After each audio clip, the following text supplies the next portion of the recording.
In the early 1990s, one of the most horrible events in the history of the world occurred: the genocide in Rwanda.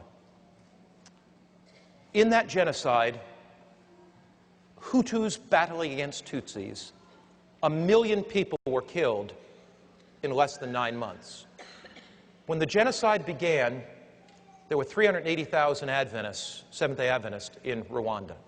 When it ended, 100,000 were dead. In 6 months, 100,000 Adventists were slain, not because they were Adventists, but because they were part of the minority tribe. In recent years, I've traveled to Rwanda on a number of occasions, speaking in large stadiums. There are trials going on right now in Rwanda trying the killers. As we traveled there, I talked to my host, the union president, Eman Rutalinga, and I said, "Pastor Rutalinga, did anybody that you know die in the genocide?" He said, "Pastor Mark, I was out preaching the day that the radio announcement came, cut down the tall trees. And when the radio announcement came, cut down the tall trees, tens of thousands of militia, largely young people with machetes, ran through the streets, killing every Tutsi they could see.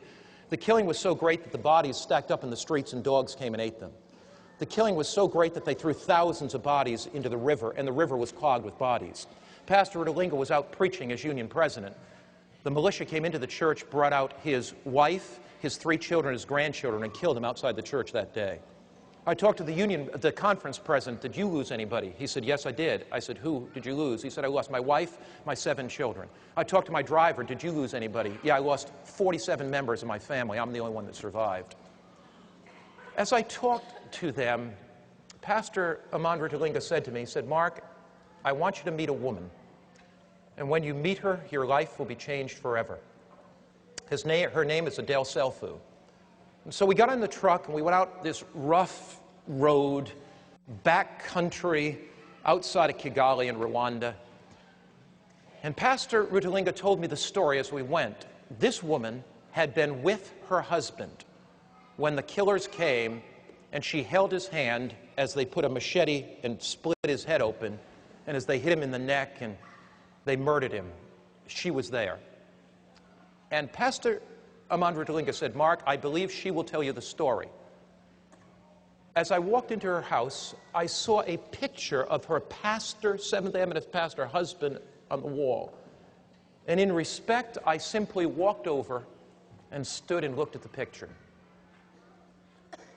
And I thought about what it would be like if I were holding my wife's hand and somebody ran to me, and the horror that she would go through as they split my head open with a machete.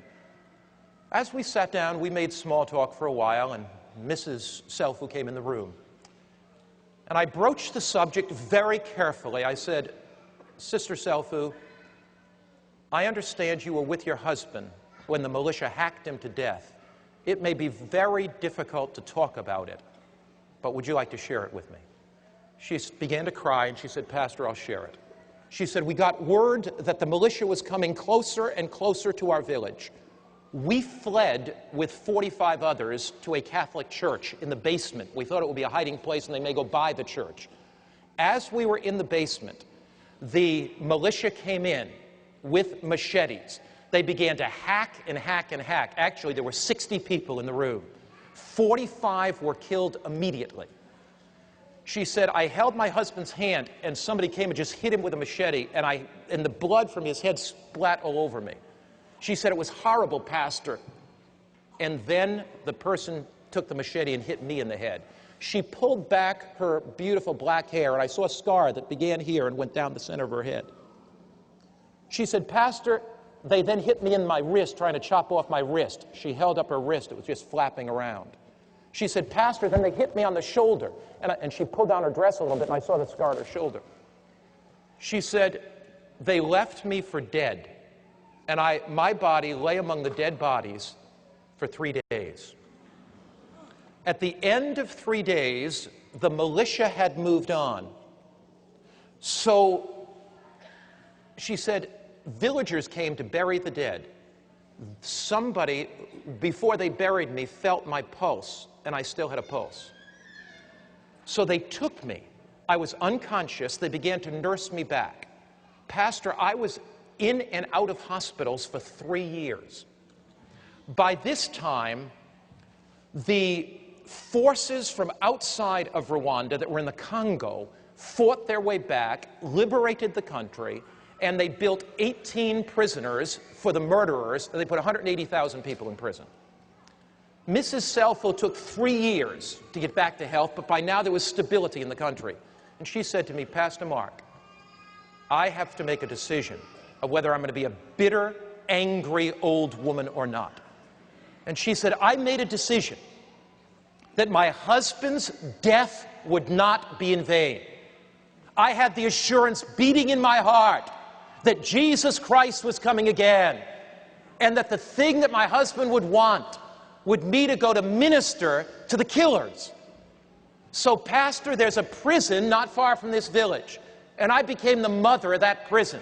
I would go in and bring blankets into the prison because of the cold nights. I would go in and bring food to the prison. I began studying the Bible with the prisoners. These were killers. One day, Pastor, I was in the prison. A young man fell at my feet, and he began to kiss my feet, and I looked at his face, and he said, do you remember me? And she said, I wish I could get that face out of my mind. It was the young man in his early 20s that took the machete and chopped my husband's head in half.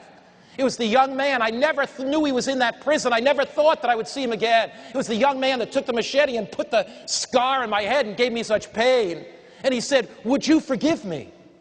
And she said, I picked him up and I hugged him and I said, I will forgive you. Pastor, I studied the Bible with him for 6 months. Pastor, he stood up before the whole prison, and we assembled all the prisoners in the prison yard the day of his baptism, and he confessed his sin. Pastor, we baptized him. Now, Pastor, he got amnesty after a few years and was let out of the prison. But here's the problem. His father and mother were killed in the genocide. He had no place to live.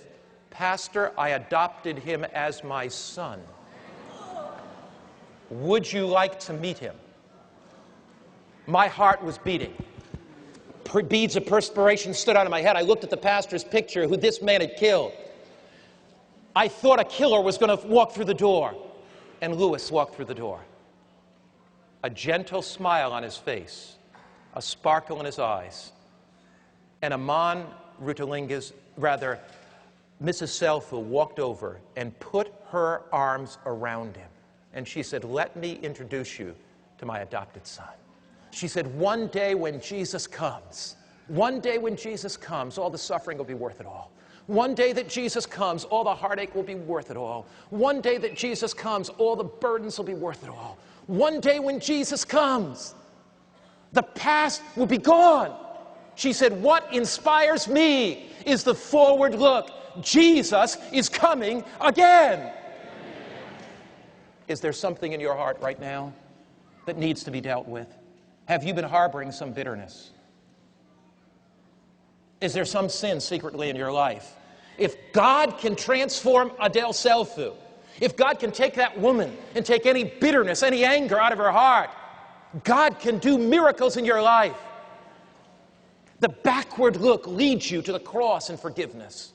The upward look leads you to receive the power of the living Christ in His care. The forward look leads you to put aside anything that would keep you from being ready for the coming of Jesus. There is nothing worth clinging to. As we bow our heads to pray,